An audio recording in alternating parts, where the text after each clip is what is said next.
बोलिए श्री सतगुरुदेव भगवान की जय। सच्चे दरबार की जय। आशुपिता भगवान की जय। गुरु प्यारे साधकों, दिव्य ज्योति जागृति संस्थान के इतिहास में पटियाला क्षेत्र का एक विशेष स्थान है और सदा रहेगा। कारण कि यह वही पावन स्थान है जहाँ से गुरुदेव श्री आशुतोष महाराज जी ने औपचारिक रूप से ज्ञान का प्रचार शुरू किया।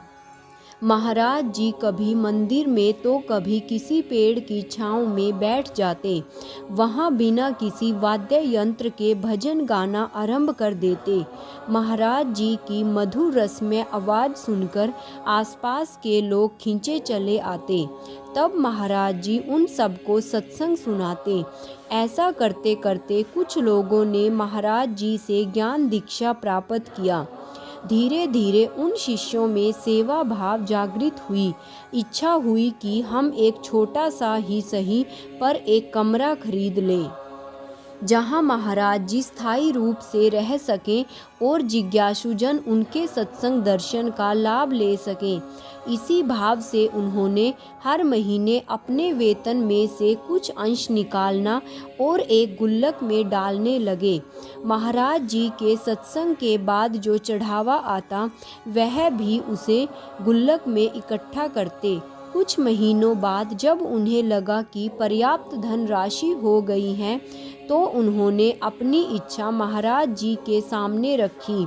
महाराज जी ने फकीराना अंदाज में कहा, हमें इसकी ज़रूरत नहीं है, हमारे शिष्यों के घर ही हमारे आश्रम हैं। अब फिर इस बात को काफ़ी साल बीत गए। अब तक प्रचार काफ़ी बढ़ चुका था, संगत भी बहुत हो गई थी। इसलिए नूर महल में एक बड़ा आश्रम बनाने के लिए ज़मीन खरीदी गई। जब उस आश्रम का निर्माण कार्य आरंभ होना था तब महाराज जी ने पटियाला की संगत को फ़ोन किया और कहा, वह गुल्लक ले आओ। अब उसमें जमा की गई धनराशि को प्रयोग करने का समय आ गया है। पटियाला की संगत हैरान रह गई। महाराज जी इतने समय बाद भी आपको उस गुल्लक की याद है। अब उस मामूली सी रकम की भला क्या अहमियत है?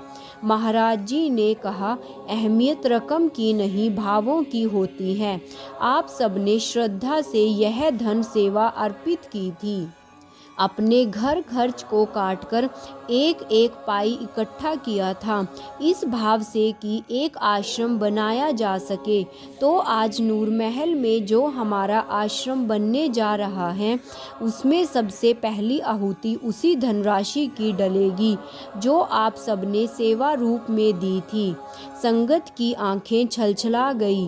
उन्होंने कभी सोचा भी नहीं था कि उनकी छोटी सी धन सेवा को गुरु महाराज जी इतना बड़ा मान देंगे। युगों युगों तक तीर्थ स्थल के रूप में प्रख्यात होने वाले आश्रम के निर्माण का आधार बना देंगे।